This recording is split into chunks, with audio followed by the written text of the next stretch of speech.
2월 14일 월요일 새벽예배 본문의 말씀은 잠언 24장 1절로 22절까지 말씀이 되겠습니다.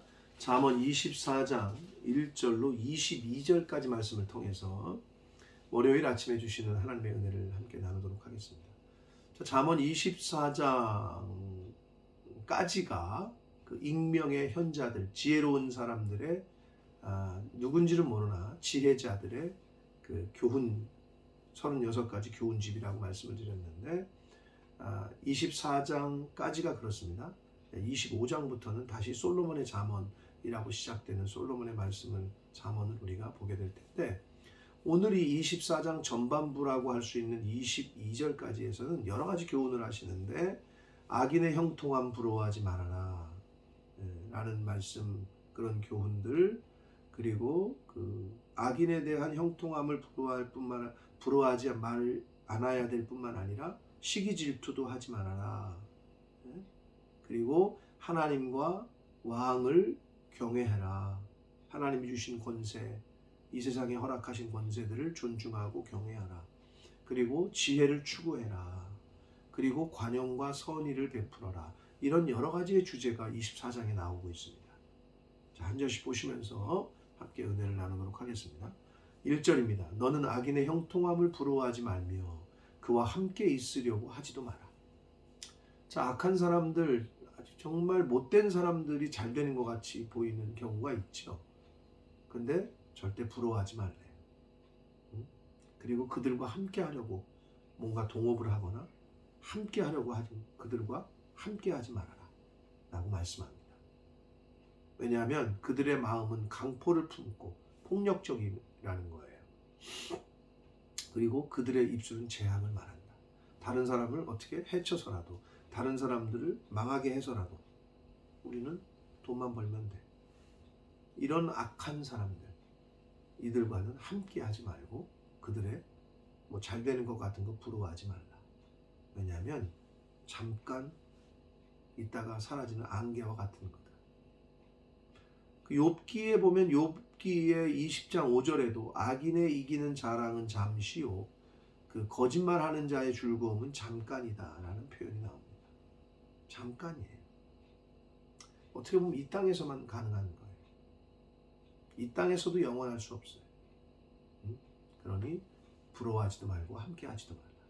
3절, 집은 지혜로 말미암아 건축되고 명철로 말미암아 견고하게 되며, 또 4절까지 봅니다. 또 방들은 지식으로 말미암아 각종 귀하고 아름다운 보배로 채우게 된다. 여러분, 집은 그 어떤 나라와 가정에 대한 그 교훈, 그 비유라고 할 수 있겠는데, 지혜로 말미암아 건축이 된다. 즉 어떻게 보면 여기서 지혜, 그리고 그 집, 그리고 방, 이거는 국가 또는 작게는 가정, 이렇게 비유할 수 있는데, 나라건 가정이건 지혜가 있어야 되는데, 여기서 말하는 지혜는 결국 예수 그리스도, 복음, 이 하나님의 말씀에 기반을, 기초를 다져야 된다는 거예요. 사상 누각, 모래 위에 집은 집이 아니라 반석 위에 지은 집, 그 반석이 예수 그리스도다. 그러니까 하나님의 말씀, 이 진리, 이 복음 위에 세워야 된다는 거예요. 국가건 가정이건. 그거를 교훈해 주시고 있습니다. 5절, 지혜 있는 자는 강하고 지식 있는 자는 힘을 더하나니 그랬습니다. 지혜가 있는 자, 오늘날로 말하면 복음이 있는 자, 하나님의 말씀을 아는 자 라고 말할 수 있어요. 그래서 여러분, 성도는, 예수 믿는 크리스찬들은 영성도 있어요. 영성이 첫 번째 있어야 되고, 그러면 뭐 성경만 많이 알고 사회적 지식은 없어도 되냐? 그게 아니에요. 영성도 있어야 되고, 사회적으로도 전문성이 있어야 되고, 사회성이 있어야 된다. 이걸 두루 갖춰야 됩니다. 그거를 교훈해 주시고 있어요. 5절 6절이, 6절도 보시면 너는 전략으로 싸우라. 승리는 지략이 많음에 있다. 그러니까 이 세상에서 우리가 강하고 승리하는 삶을 살려면 영적인 영성, 전문성, 사회성을 다 두루 갖추어야 함을 교훈해 주시고 있습니다. 자, 7절은 지혜에 대한 고귀성, 자, 지혜는 너무 높아서 미련한 자가 미치지 못할 것이므로 그는 성문에서 입을 열지 못한다. 자, 성문은 그 당시 이스라엘 백성들에게 당시의 그 성문은 어떤 그 의미가 있느냐? 그 공공회의의 장소가 성문에서 있었고, 공무 집행의 장소가 성문이었고, 법정의 역할을 하는 곳이 성문이었어요. 그러니까 그 지혜가 얼마나 고귀하느냐. 예. 지혜가 너무 높아서 미련한 자들은 지혜가 없어서 어떤 뭐 사람들이 모인 회의 장소에서나 재판을 받을 때에도 한마디 말을 못 한다는 거예요. 이거를 이제 영적으로 보자면 예수 그리스도에 대한 그 믿음, 지식, 성경 말씀을 받아들이지 않은 자들은 하나님의 최후 심판이 있는 그 재판 자리에서 한마디 못 할 말이 없다는 거예요. 그런 의미의 말씀이 되겠습니다. 자, 8절과 9절 보시면 이게 부도덕한 어떤 삶을 경계하는 건데, 악행하기를 꾀하는 자를 일컬어 사악한 자라 한다. 악한 사람이죠. 네. 아니, 악행을 하는데 나쁜 사람이죠, 당연히. 부도덕한 행실을 경계하는 거예요. 미련한 자의 생각은 죄요, 거만한 자는 사람에게 미움을 받는다라고 말씀합니다. 여기서의 거만한 자는 하나님에 대한 거만, 하나님을 경외하지 않는 자를 말해요. 그러면 어떻게 되느냐? 결국에는 하나님뿐만 아니라 사람에게도 미움을 받게 된다. 그게 미련한 자라는 거예요. 여러분, 미련한 자의 생각은 생각조차도 죄예요. 악한 사람들은 생각 자체도 생각에서부터 죄로 출발해요. 생각에서부터 악해요. 그러니 하나님께 사람들에게 어떻게 칭찬을 받겠어요? 10절 봅니다. 내가 만일 환난 날에 낙담하면 내 힘이 미약함을 보일 것이다. 낙심에 대한 경계입니다. 환난을 당해요, 사람이. 그러나 환난 날에 낙심하고 무기력하면 힘이 미약함을 보인다. 환난은 누구에게나 임합니다. 누구나 당할 수 있는데 이때 가장 꼭 필요한 것은 낙심하지 말고 힘을 내는 것, 하나님을 의지하고 믿음으로 나아가는 것, 이게 중요함을 교훈해 주시고 있습니다. 그래서 베드로 사도가 베드로전서 4장 12절에 사랑하는 자들아 너희를 시험하려고 오는 불시험을 이상히 여기지 말라 라고 얘기를 했어요. 이상히 여기지 말고 그거를 믿음으로 잘 극복하고 인내하고 이겨내라 라고 말씀을 했습니다. 낙심하면 안 돼요. 그러기 위해서 우리가 성령 충만을 받으려고 힘쓰고 애쓰는 거예요. 11절부터 12절 이 두 절 말씀에서는 잃어버린 영혼에 대한 이야기인데, 11절 너는 사망으로 끌려가는 자를 건져주며 살육을 당하게 된 자를, 죽게 된 자를 구원하지 아니하려고 하지 말라. 구원하라는 거죠. 영혼 구원에 힘쓰라는 거예요. 그러면서 12절 내가 말하기를 나는 그것을 알지 못했어. 나 몰랐어요 라고 말할지라도 마음을 저울질하시는 이가 어찌 통찰하지 못하시겠습니까? 네가 그렇게 말하지만, 그렇게 이유를 대고 변명하고 합리화를 시키지만 하나님은 네 마음 중심을 아신다. 내 영혼을 지키시는 이가 어찌 알지 못하시겠느냐. 그가 각 사람의 행위대로 보응하신다.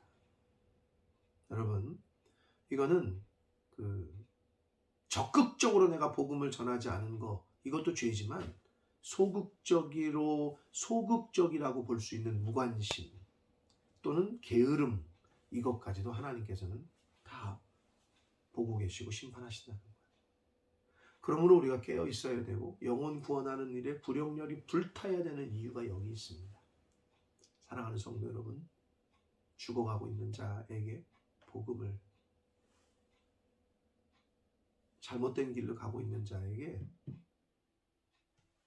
진리의 말씀을, 복음을 우리가 잘 전하려고 힘쓰고 애쓰는 그런 저와 여러분이 되시기를 축복합니다. 자, 13절, 14절에서는 지혜를 추구하라는 그런 내용인데요. 13절 내 아들아 꿀을 먹으라. 여기서 꿀은 말씀입니다. 이것이 좋으니라. 송이꿀을 먹어라. 이것이 내 입에 달다.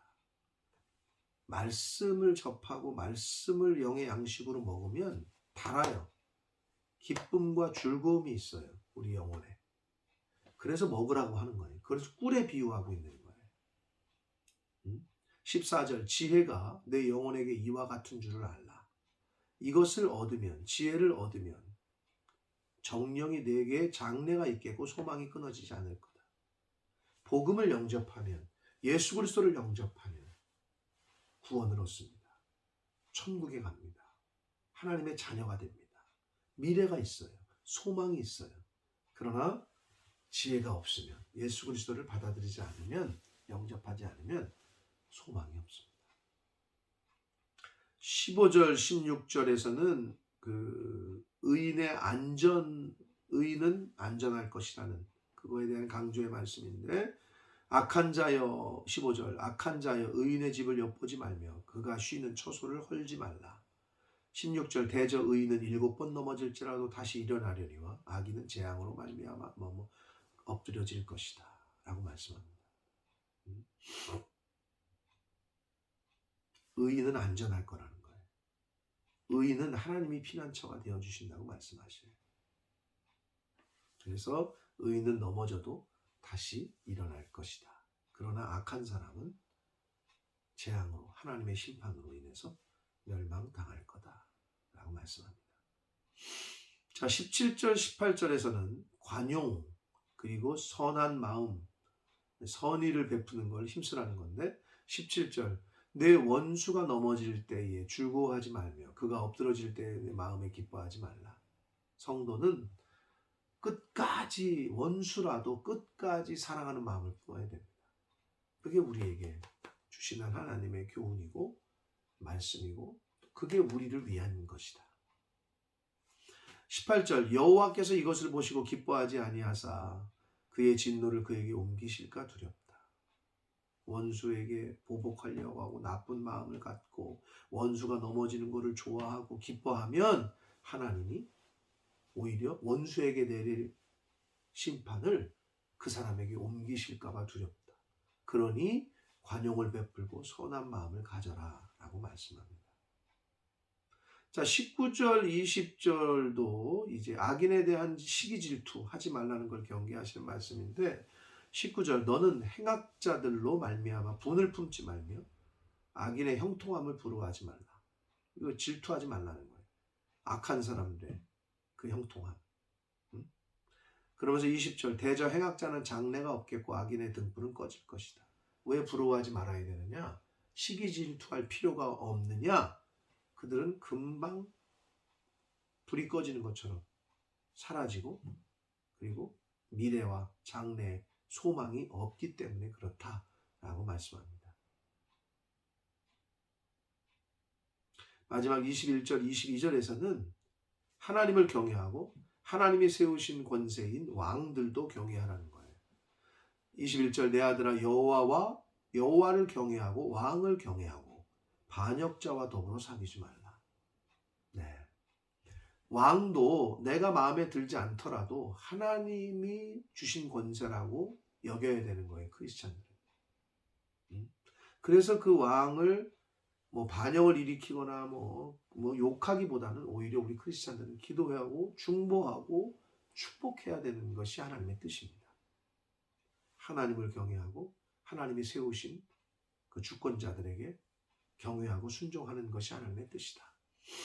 22절 대저 그들의 재앙은 속히 임하리니 그 둘의 멸망을 누가 알겠느냐. 여기서 그 둘이라는 거는요. 여호와와 왕을 경외하지 않는 자 그리고 여호와와 왕으로부터 오는 심판을 하나님을 경외하지 않는 반역자들 왕을 경외하지 않는 반역자들이 에게 재앙이 임한다는 거예요.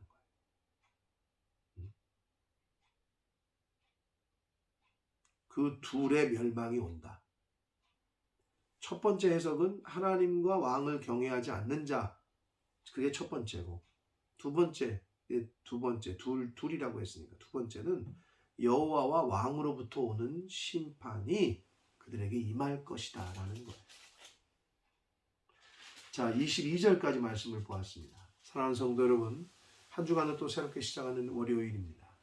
오늘 주신 말씀을 가슴에 새기시고 여러 가지 형태 주제의 교훈들이 있었습니다. 나에게 특별하게 감동이 되시고 레마로 오는 말씀이 있다면 그 말씀 꼭 붙잡으시고 그 말씀을 지키려고 그 말씀에 순종하려고 힘쓰고 애쓰시는 오늘 한 날이 되시기를 예수 그리스도 이름으로 축복합니다. 기도하겠습니다. 살아계신 하나님 아버지 감사합니다. 하나님의 은혜로 또 하루를 새날을 주시고 생명을 주시고 건강을 주시고 아버지 하나님 말씀을 또 전하고 듣게 해주시니 감사합니다. 오늘 하루를 또 이렇게 시작하며 주신 말씀을 가슴에 잘 새기게 하셔서 특별히 나에게 하나님께서 울림으로 또 레마로 임해 주시는 그 말씀들이 있다면 그 말씀을 되새김질하고 또 묵상하게 하셔서 그 말씀을 이루어가고 그 말씀에 순종하는 오늘이 될 수 있도록 주여 은혜 내려 주옵소서. 아버지 주신 말씀들을 잘 듣고 경청하고 마음에 담아 아버지 그 말씀으로 하루하루 순간순간을 선택하며 순종하며 살아가는 하나님의 자녀된 저희들 모두가 되게 하여 주옵소서. 예수 그리스도 이름으로 축복하며 기도 올려옵나이다. 아멘.